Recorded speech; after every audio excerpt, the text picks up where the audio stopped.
Bonjour à tous, amis auditeurs de Radio Courtoisie, samedi 31 août, 10h30. Je salue bien entendu mes prédécesseurs, nos amis Nicolas Stocker et Lara Stam, patrons du libre journal de géopolitique profonde. Il recevait l'ancien ministre suisse Oskar Fressinger. Sa parole se fait rare. Malheureusement, il était ici à Radio Courtoisie. C'était vraiment un plaisir pour parler du wokisme, cette maladie, on peut dire, qu'est le wokisme. Donc je les salue. Merci à eux d'avoir été excellente émission.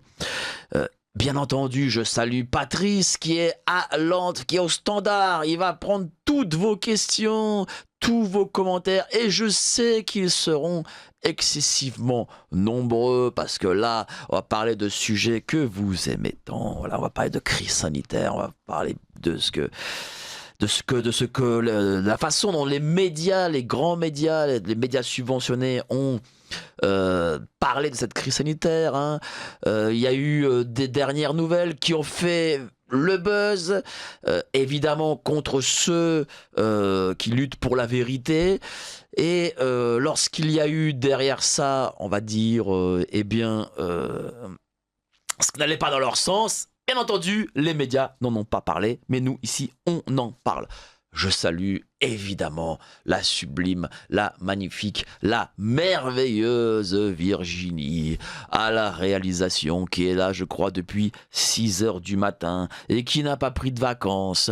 Elle ne prend pas de vacances, elle prend jamais de vacances, ni le 31 décembre, ni le 25 décembre, ni en août, ni en juillet. Elle les prendra seulement en septembre. Je crois que la semaine prochaine, elle sera pas là et mon cœur saignera qu'elle ne soit pas là.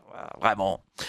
Alors aujourd'hui, émission excessivement importante et je reçois pour ça des amis qui sont ici présents. Ils viennent de Marseille et de Charente. Vous avez Emmanuel Darle, maître de conférences en informatique et qui dorénavant est dans la politique, notre Emmanuel. Comment ça va, cher Emmanuel ? Ça va, Mike. Merci beaucoup de nous recevoir. C'est la première fois que tu viens là ? Oui, c'est la première fois. Alors, je suis pas en Tu Charente, inaugures presque. Je suis à Poitiers. C'est pas la Charente, le Poitiers ? Non, c'est oh la là là Vienne. là, qu'est-ce que je suis mauvais en géographie. C'est pas que c'est à côté au moins. C'est à côté, oui. Bon bah, je suis très mauvais. Oh là là, je sens que je vais avoir des commentaires d'auditeurs qui vont me dire comment vous pouvez dire ça ? C'est pas possible. Retourner à l'école, eh oui, je suis le pur produit d'éducation nationale. Voilà, t'as vu ? Et à ma gauche, Vincent Pavon, maître de conférence à Aix-Marseille, spécialiste en mathématiques. Comment ça va, cher Vincent ? Là, je me suis pas trompé. Non, pas du tout. Ça va très bien. Merci beaucoup, Mike, pour cette invitation. Très heureux d'être avec vous aujourd'hui sur Radio Courtoisie.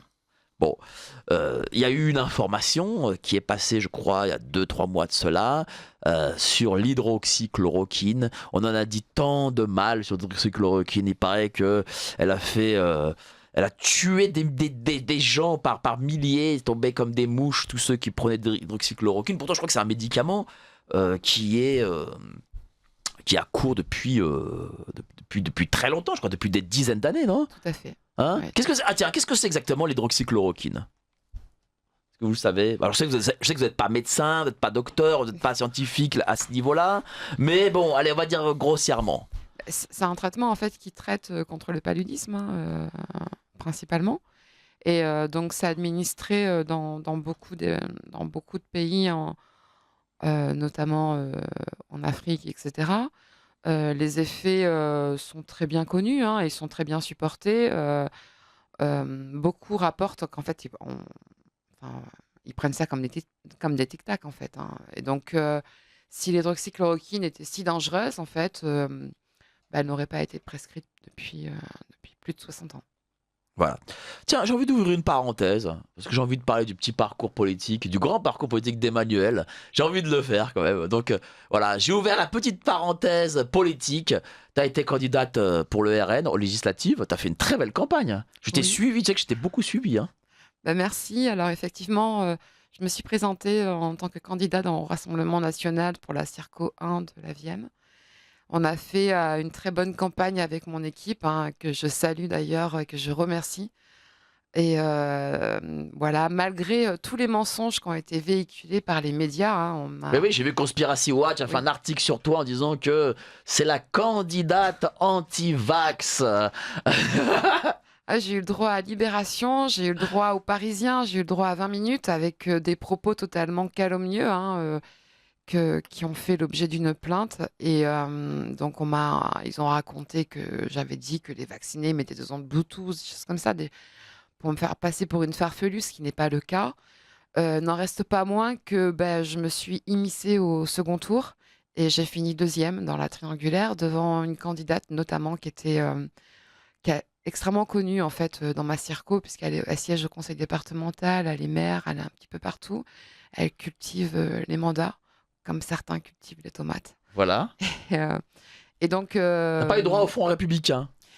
en fait, ils ont formé, les deux, en fait, ont formé, dans cette triangulaire, ont formé un front républicain ou républicain contre moi et contre, de toute façon, voilà, ce qui est d'usage, en fait, ce qui a été d'usage dans cette élection.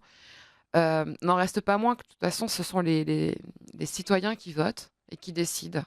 Et ils ont décidé de m'accorder leur confiance à hauteur de 30,2% au niveau du suffrage dans cette Pour une triangulaire. triangulaire, c'est pas mal. C'est beaucoup même. Oui, tout On à peut fait. parfois être élu avec 30% pour le coup sur une Oui, triangulaire. oui, Donc oui. c'est vraiment bien.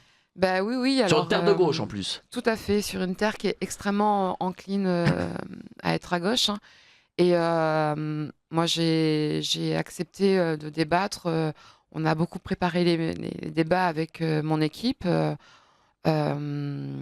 Et derrière, j'avais quand même deux personnes qui étaient déjà des élus, qui avaient une forte expérience de la politique, une députée sortante et donc c'est cette maire qui siège un peu partout.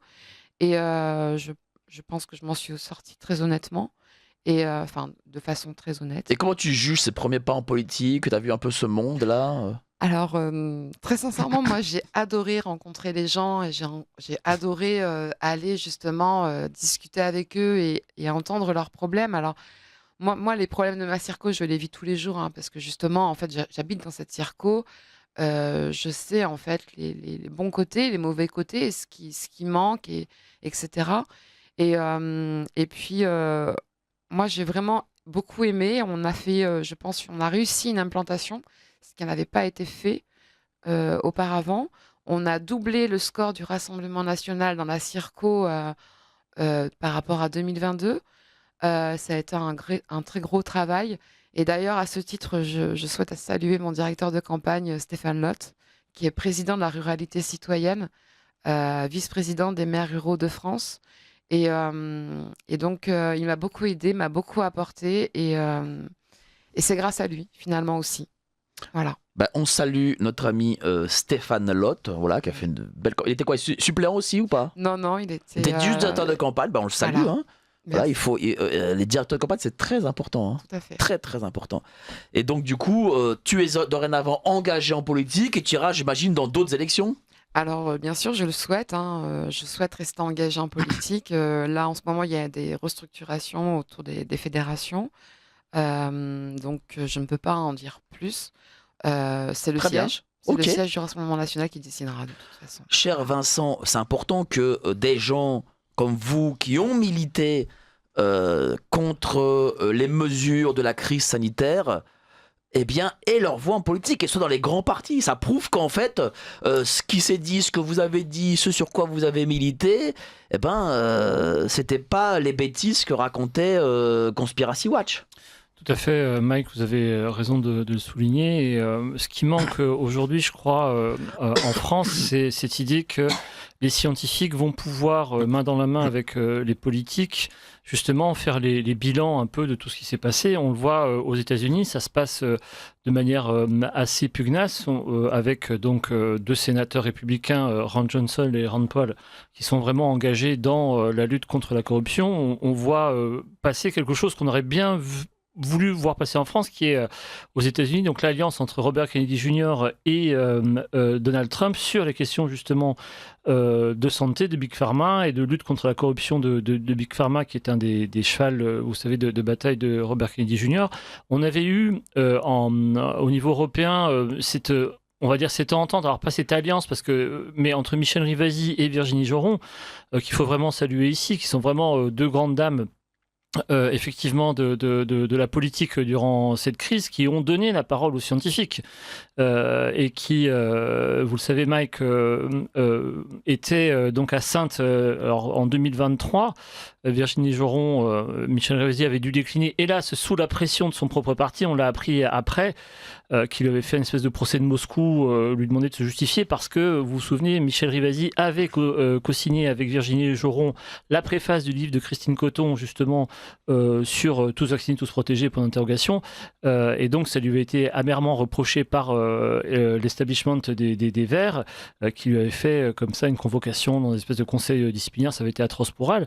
Donc oui, c'est extrêmement important que les politiques puissent se saisir de toute cette connaissance qui a été accumulée par énormément de lanceurs d'alerte et de scientifiques en France, bien sûr, avec tout ce qui a été fait, par exemple, autour du Conseil scientifique indépendant, mais c'est pas le seul canal d'accès, bien entendu, à l'information.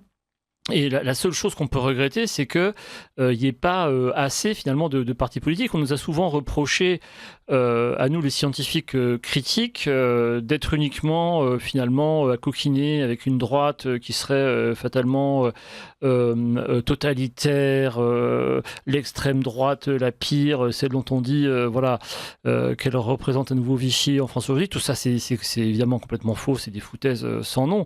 Mais surtout, il se trouve qu'on a toujours cherché, nous, en tant que scientifiques, à s'adresser à tous les partis, en réalité, parce que la cause de ce qui s'est passé pendant le Covid dépasse largement les frontières entre les partis, mais que, de fait, on pourra également souligner le rôle et le travail de Laurence Muller-Braun au Sénat, mais Alain Houpert également, et puis il y avait avant également aussi Martine Vonner, on s'en souvient.